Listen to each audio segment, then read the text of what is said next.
जूले लद्दाख में नमस्कार या ग्रीटिंग्स के लिए जूले कहते हैं। और आज यहाँ पर 60वां दिन है अनशन का और अल्पसंख्यक समुदाय के लोग यानी कि माइनॉरिटीज़ के लोग 9वें दिन पर हैं अनशन के। दोस्तों, सबसे पहले तो मैं आप सभी का, जिन्होंने देश और दुनिया भर से लद्दाख के इस अनशन और इस आंदोलन का समर्थन किया, पूरे लद्दाख की तरफ से धन्यवाद करना चाहता हूँ। और दूसरी बात, आप लोगों में से बहुत से लोग शायद ये सोचते हैं कि इस आंदोलन का नेतृत्व मैं कर रहा हूँ, इसका चेहरा मैं हूँ। असल में मैं भी आप लोगों की तरह इस आंदोलन के समर्थन के लिए आया हूँ, अपना दायित्व निभा रहा हूँ इस पृथ्वी के लिए और यहाँ की संस्कृति और लोकतंत्र के लिए।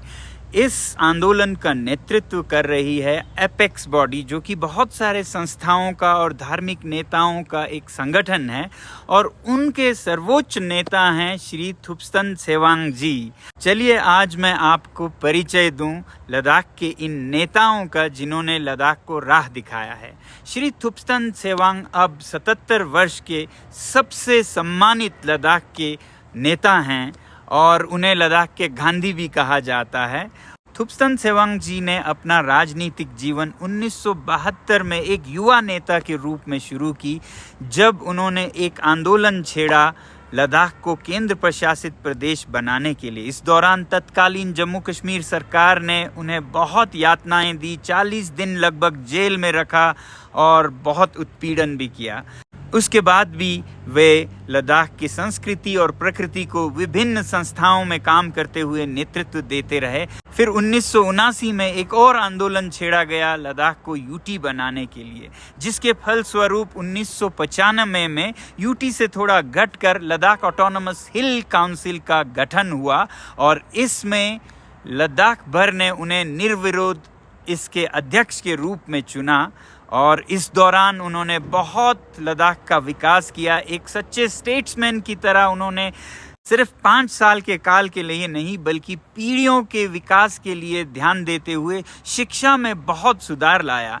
गैर सरकारी संस्थाओं के साथ मिलकर काम करते हुए उन्होंने शिक्षकों का प्रशिक्षण करवाया, किताबें पुस्तकें बनवाई और गांव-गांव में विलेज एजुकेशन कमिटीज़ गठन किया, जिसके फलस्वरूप शिक्षा में बहुत बड़ा परिवर्तन आया और 10वीं की परीक्षाएं, जो कि केवल 5% होती थी लद्दाख में तब सफलता, वो बढ़कर 75% तक पहुंच गया।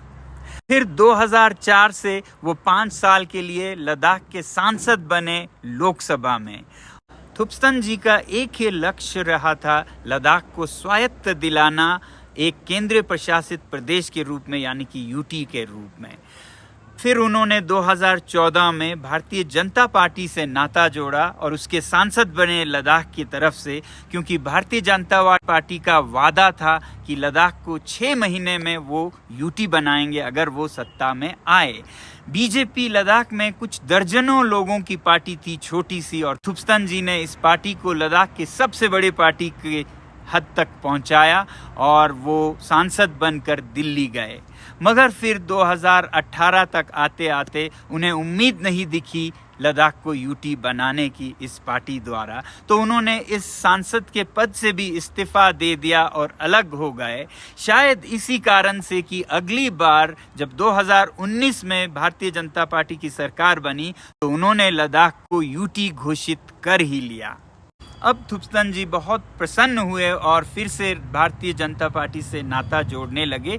मगर फिर एक और बदनसीबी ये हुई कि जो प्रकृति और संस्कृति का संरक्षण 6वें शेड्यूल में देने का बीजेपी ने वादा किया था 2019 के इलेक्शन में, वो फिर 1 साल के अंदर उस वादे से भी मुकरने लगे। तब उन्होंने मजबूर होकर लेह के सारे संस्थाओं और नेताओं को एकत्रित करके एपेक्स बॉडी का गठन किया और फिर कारगिल डेमोक्रेटिक अलायंस के साथ मिलके एक आंदोलन छेड़ा लद्दाख को 6वें शेड्यूल में शामिल करने के लिए। तो ये थे थुप्स्टन जी, जिनके बारे में ये कहा जाता है कि वो बहुत से पदों पे रहे मगर उन्होंने अपने लिए कुछ भी नहीं किया और उनके पास आज कुछ भी धन दौलत नहीं है, इसलिए लद्दाख के लोग उनको देवता समान मानते हैं। लद्दाख एपेक्स बॉडी के दूसरे शीर्ष नेता हैं छेरिंग दोर्जे लाकरुक जी। वे लद्दाख में बहुत से पदों पर जनता की सेवा करते रहे हैं, जैसे लद्दाख बुद्धिस्ट एसोसिएशन के पहले युवा अध्यक्ष के रूप में, फिर एमएलए के रूप में, फिर एमएलसी के रूप में, जम्मू कश्मीर असेंबली में कैबिनेट मिनिस्टर के रूप में, और जो लद्दाख के हिल काउंसिल के चेयरमैन भी रहे हैं। हाल के वर्षों में उन्होंने लद्दाख एपेक्स बॉडी के को चेयरमैन के रूप में नेतृत्व दिया और आज वे लद्दाख बुद्धिस्ट एसोसिएशन के अध्यक्ष के रूप में बहुमत से चुने गए। तो ये थे लद्दाख के नेता जो अगुवाई कर रहे हैं इस आंदोलन के। एपेक्स बॉडी में बहुत से धर्मों के और संस्थाओं के नेता भी हैं। आज आप लोगों का धन्यवाद करते हुए लद्दाख का समर्थन करने के लिए मैं आपका परिचय इन नेताओं से करना चाहूँगा। तो ये है सेरिंग दुर्जे लाखरुख साहब जो एपेक्स की नेतृत्व कर रहे हैं, और ये हैं एपेक्स बॉडी के लीडर्स जो ले में इस अनशन और इस आंदोलन की नेतृत्व कर रहे हैं, जिनके बारे में मैंने अभी आप लोगों को बताया। हम सब आप लोगों को जो कि भारत के अलग अलग शहरों में और दुनिया भर में लद्दाख के सपोर्ट में निकल के आए थे, उन सब को धन्यवाद करते हैं। जूले।